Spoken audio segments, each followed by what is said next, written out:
In the times of COVID, we have lost some of our natural routines of self-care.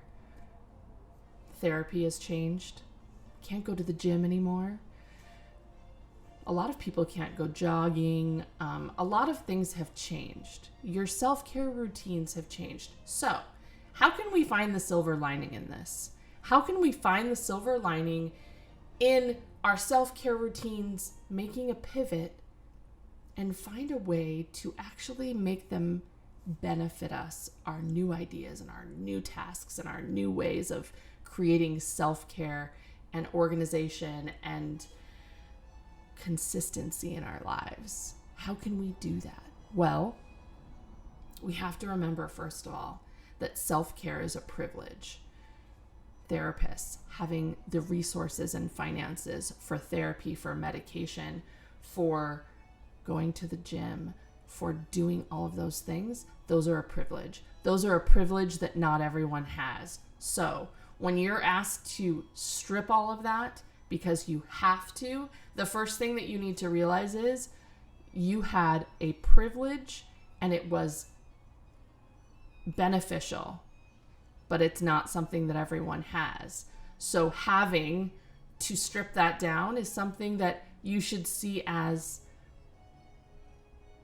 you have to understand that other people have been having to do that their whole lives. Now, that being said, self-care isn't about going to the spa. It's not about going to the gym. It's not about taking a walk.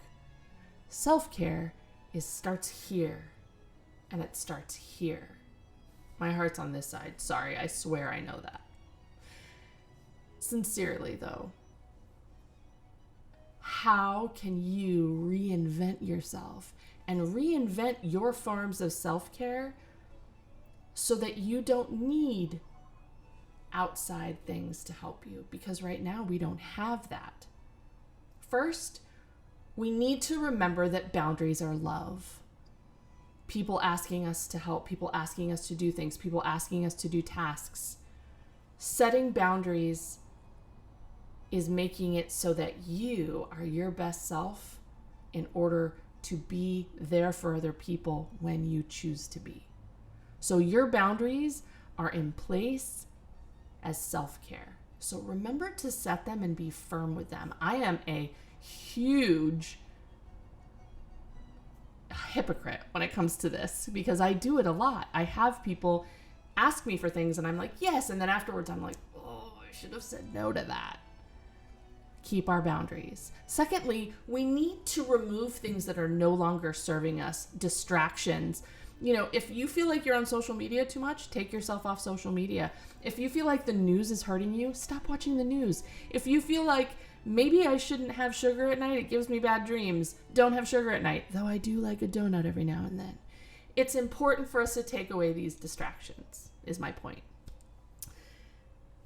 Keep a routine. It's really important that you have a routine that makes you happy. If you like to open your window and sit with the coffee and breathe the fresh air in the morning, do that. If you really get a lot out of having a 30-minute zone out where you don't watch TV, you don't listen to music, you don't look on your phone, and you just sit and listen to the earth or read a book or whatever, give that to yourself.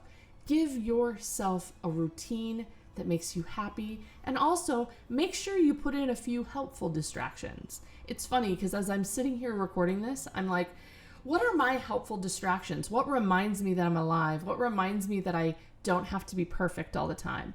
And there's a fly that's been flying around here the entire time I've been recording, and I decided to leave it. You know why? He's a helpful distraction. He reminds me that I don't have to be perfect, and it's okay. That there's going to be a fly, and I'm going to let him out a window at some point, and we're just going to say goodbye and be like part-time friends. Just remember to keep things, choose your battles, I guess, is my best way of putting that. And lastly, be kind to yourself. I recently was told this by my therapist, that you have to treat yourself like your best friend. And so what has stopped us from doing something kind for ourselves every day? I don't know why I never did it until recently. I actually have a reminder on my phone that rings every day to remind myself to do something nice for myself. And there's no boundaries with that. Buy yourself a cup of coffee. Sometimes I buy myself flowers. Sometimes it's just giving myself a bath at night, CBD bath. Sometimes it's eating my favorite food. Do something nice for yourself every day, because you know what? You start looking forward to it. And that, at the end of the day, your happiness is what self-care is all about.